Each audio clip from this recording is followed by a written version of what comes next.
Sorry బాబాయ్, ఇదంతా నా వల్లే జరిగింది. నేను CEO గురించి అందరి ముందు మాట్లాడకుండా ఉండాల్సిందే. తప్పు చేసింది నువ్వు కాదు కౌశికి, నేను 25 ఏళ్ల ముందు సుహాసిని విషయంలో నేను తప్పు చేయకుండా ఉండుంటే వైజయంతి చేసిన తప్పుల్ని ముందు నుంచే ఖండిస్తూ సరిచేస్తూ వచ్చేవాణ్ణి.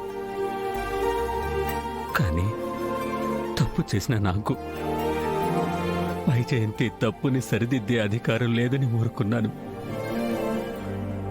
తప్పు నుంచి నేర్చుకుంటారనుకున్నాను. కానీ ఇలా తప్పులు చేయడం, తప్పుగా మాట్లాడడం అలవాటుగా మార్చుకుంటారనుకోలేదు. 25 ఏళ్ల ముందు ఏం జరిగిందో నాకు తెలియదు బాబాయ్. కానీ ఈ ఇల్లు ఇలా ఉందన్నా, అందరూ కలిసి ఉన్నారన్నా కారణం మీరే. మీరు మాకు నేర్పిన సంస్కారమే ఇవాళ అందరినీ ఇక్కడ నిలబెట్టింది. లేదమ్మా కౌశికి, యువరాజ్ చెప్పినట్టు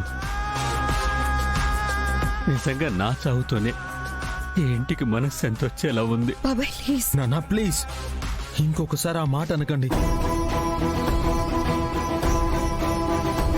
ప్లీజ్. ప్లీజ్ నాన్న, ఆ మాట మాత్రం అనకండి. నాన్న అనే పదం నా నుంచి దూరం అవుతుందని అనకండి. మిమ్మల్ని కలిసే వరకు మిమ్మల్ని చేరుకోవడానికే బ్రతికా. ఇప్పుడు మీతో కలిసి బ్రతుకుతున్నా. మీకేమైనా అయితే బ్రతకడానికి కారణం కూడా ఉండదు. నా చంద్రుడివి, నా దేవుడివి నువ్వే, నా కళ్ళకి నువ్వు వెన్నెలవి, నా ఊపిరివి నువ్వే. నువ్వే కదా, నువ్వే కదా తారనా కలకి, నువ్వు నా ప్రాణమని సరిపోదట మాట.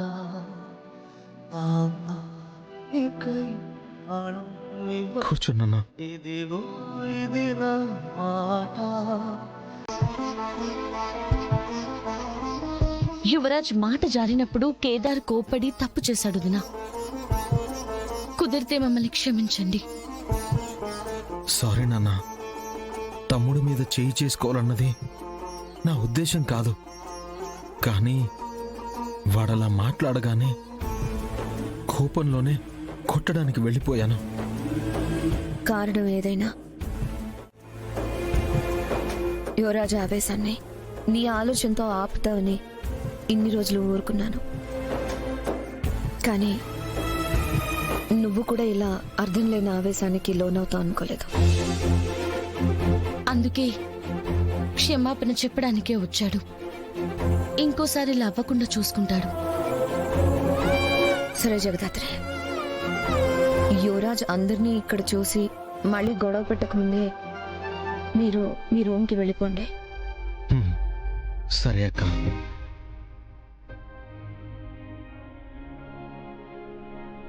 నాన్న, మౌనానికి కారణం ప్రేమే అయితే నాకంటే సంతోషించే వాళ్ళు ఎవరు ఉండరు. అదే కోపం అయితే దానికి కారణం ఏంటో నాకు ఎప్పటికీ అర్థం కాదు. ఎందుకంటే ఈ ఇంట్లో మా తర్వాత నిజం తెలిసిన వాళ్ళు మీరొక్కరేనన్నా. మీ మౌనాన్నైనా భరించగలను గాని మీరు తండ్రి కాదు అంటే మాత్రం తట్టుకోలేనన్నా.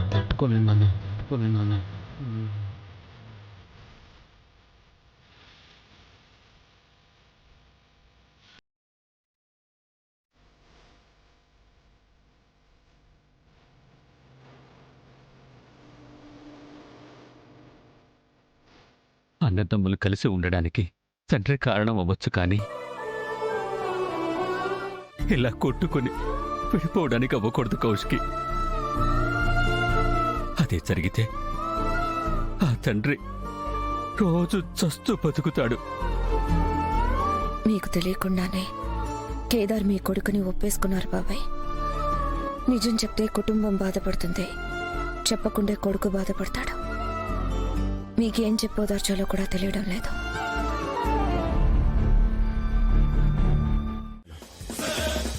నీకోసం అనుకున్నాను కానీ ఇలా మా నాన్న ప్రాణాలు తీయడానికి అనుకోలేదు.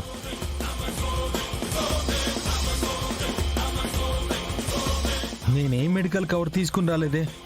యువరాజ్, నువ్వేదో తప్పుగా చూసినట్టున్నావు. తప్పు చేసిందెవరో, తప్పుడు ఉద్దేశం ఉన్నదెవరికో ఇప్పుడే తెలిసిపోతుంది.